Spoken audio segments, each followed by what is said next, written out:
An alternative treatment for autism is giving a local couple new hope for their child. So much about this disorder remains a mystery, including what causes autism. And that's why parents and doctors are willing to try new treatments that could make a difference. Now we take a closer look at autism. The latest in this therapy is called the Hyperbaric oxygen therapy. Parents John and Tricia tried everything from medications to a specialized diet for their son John, diagnosed with autism at 2. This is a child they were told would never talk and would never have friends. But the Pachowskis never gave up. Hi. Daddy, can you say, look at your paint? One day, some research on the web led them to a hyperbaric chamber. It almost looks like an enclosed tanning bed. It's like a huge blue bullet. Yeah. And it has windows in it. It looks like a little submarine. And it has a compressor attached to it. And he climbs inside with his blankets and his pillows. And we zip it shut and we turn the compressor on and it fills with the pressurized air. Here's how it works. Hyperbaric therapy, also known as hyperbaric oxygen therapy, uses an increase in atmospheric pressure to allow the body to incorporate more oxygen into your blood cells, therefore helping your brain. Take a look at these pictures.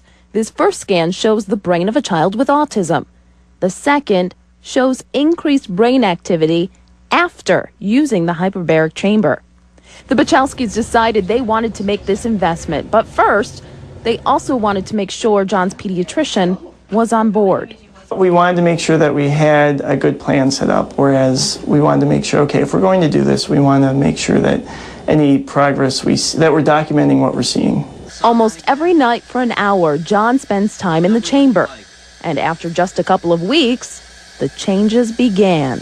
His language has exploded. He now has many sentences that he can use, and you can see the wheels going in his head that he's playing with sentences. He's changing language around. He went from using 2- and 3-word sentences to about 7- or 8-word sentences, which is tremendous in 6 months.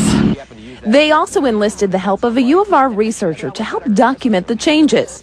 After all, this is experimental, and there is not a lot of hard evidence that this actually does work.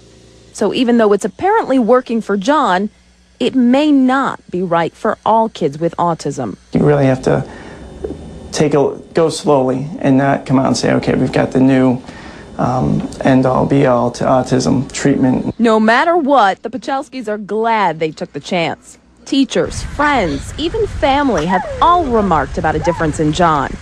It's the potential the parents knew was deep inside all along. And I sat down next to him and I said, "Good night, John, I love you." And he turned over and without any help or any coaching, he said, "Love you too." And he kissed me and rolled over. So everything we've ever done, every penny we've ever spent, I mean, completely washes away when you see him doing things like that. The cost of the chamber can cost in upwards of around $16,000. There have been studies done that this type of equipment could also help those with cerebral palsy. And that a lot of other parents with autism are waiting for more studies to be done to get something firmer than more concrete anecdotal evidence. Yeah, so for right now, we just have stories from parents, but it's good to know that it's working for this child. Two happy parents there. Experimental, so insurance doesn't cover absolutely. any of it.